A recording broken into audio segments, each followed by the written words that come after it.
ઓમ નમો નારાયણ. હું અરુણાબેન પી ગોસ્વામી સુરતથી તમારું સ્વાગત કરું છું અરુસ કિચનમાં. તો આજે આપણે બનાવશું મિક્સ વેજ સાબુદાણા ખીચડી. તો એના માટે આપણે આ સાબુદાણાને સાંજે પલાળી દીધા હતા.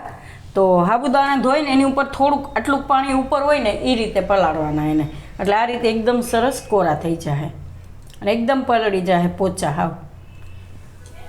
અને આપણે શાકભાજીમાં આપણે કોબી થોડુંક લીધું છે, એક કેપ્સિકમ લીધું છે, એક ટમેટું અને બે આપણે લાલ મરચાં લીધા છે, એક ગાજર લીધું છે અને થોડીક ધાણા ભાજી, એક બટેટું અને દૂધીનો એક ટુકડો અને મરચાં લીલા, આદું, એક લીંબુ અને જીરું આપણે વઘાર માટે લીધું છે અને આ સિંધાળું મીઠું.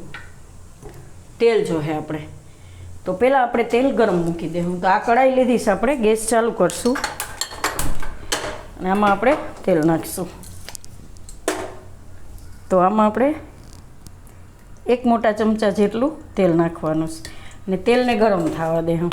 તો તેલ ગરમ થાય ત્યાં સુધીમાં આપણે આ બટેટું અને દૂધીને કાપી લેવું, કેમ કે આને જ્યારે આપણે બનાવવું હોય ને ત્યાં જ આપણે કાપતા હોય છીએ, નહીં તો બટેટું ને દૂધી કાળું પડી જતું હોય. તો આ બેયને આપણે કાપી લેવું તેલ ગરમ થાય ત્યાં સુધીમાં. તો તેલ આપણું ગરમ થઈ ગયું છે અને દૂધી ને બટેટાને આપણે આ રીતે કાપી લીધું છે. તો તેલમાં આપણે પહેલાં જીરું નાખીશું, મરચાં લીલા ને આદુ ને લાલ મરચાં.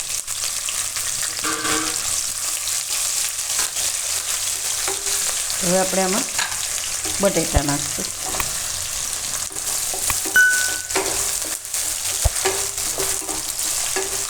તો જે શાકને ચડવામાં થોડીક વધારે વાર લાગતી હોય એને પહેલાં નાખવાનું. બટેટા છે, ગાજર છે, એ બધું થોડુંક વધારે એમ કે આપણે થોડુંક પકાવવું પડે, તો એને પહેલાં નાખવાનું ને ગાજર નાખીશું. તો પહેલાં આને આપણે થોડુંક પકાવી લેવું તેલમાં ને તેલમાં, વચ્ચે વચ્ચે હલાવતા રહેવું ને ઢાંકીને એકાદી 2 મિનિટ પકાવી લેવું. તો થોડીક વાર આને આપણે પકાવી લીધું સારી રીતે. હવે આપણે એમાં દૂધી નાખી દઈશું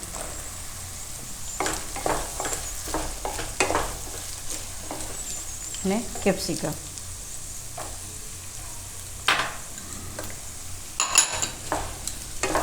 આને થોડીક વાર પકાવી લેવું.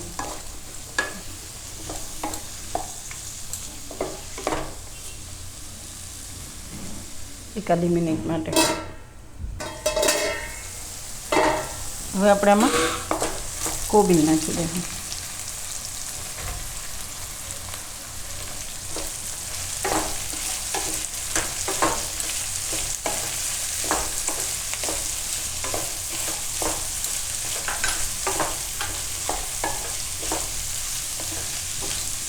ને ટમેટાં.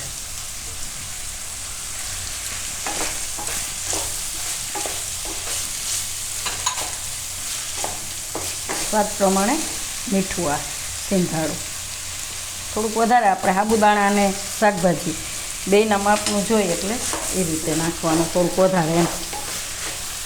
હવે લીલા ધાણા થોડાક ઉપરથી નાખીશું.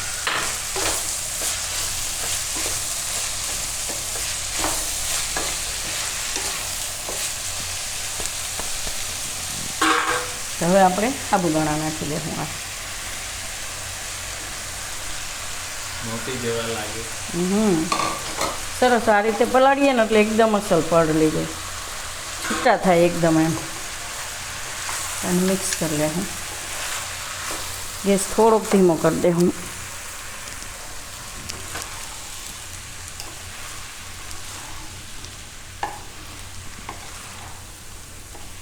અને થોડીક વાર પકાવી લેવું, વચ્ચે વચ્ચે હલાવતા રહેવું સાબુદાણાને. એકદમ પલળી ગયા છે એટલે એને પાકતા બહુ વાર નહીં લાગે.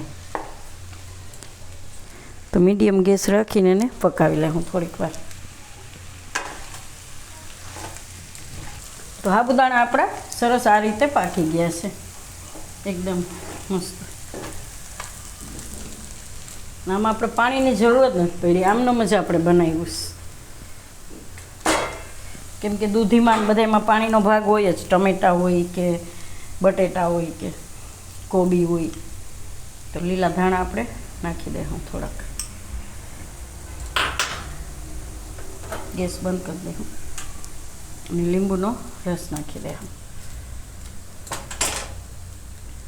અને તમારે જો ખાંડ નાખવી હોય તો નાખી શકો, ખાંડવાળી ભાવતી હોય તો થોડીક, પણ અમારે ખાંડવાળી ઓછી ભાવે એટલે નથી નાખી મેં. તમે થોડીક નાખવી હોય તો અડધી ચમચી નાખી શકો એમ.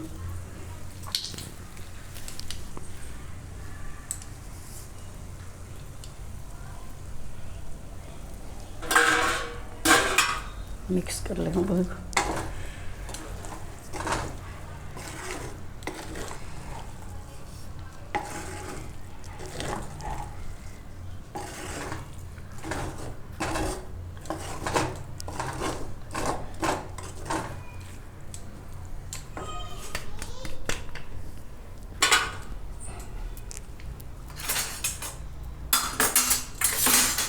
આને આપણે હવે સર્વ કરીશું.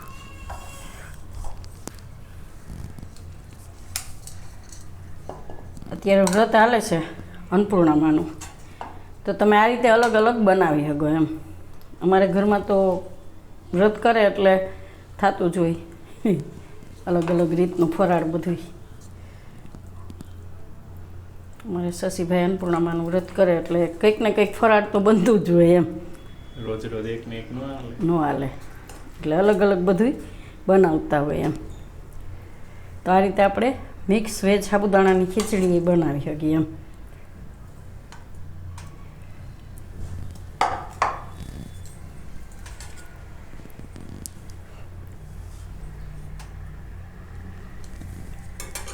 તો તૈયાર છે આપણી મિક્સ વેજ સાબુદાણાની ખીચડી. તો જો તમને મારી આ રેસીપી પસંદ આવી હોય તેને લાઇક કરજો, શેર કરજો અને મારી ચેનલને સબસ્ક્રાઈબ કરજો અને બેલ આઇકન દબાવવાનું ના ભૂલતા.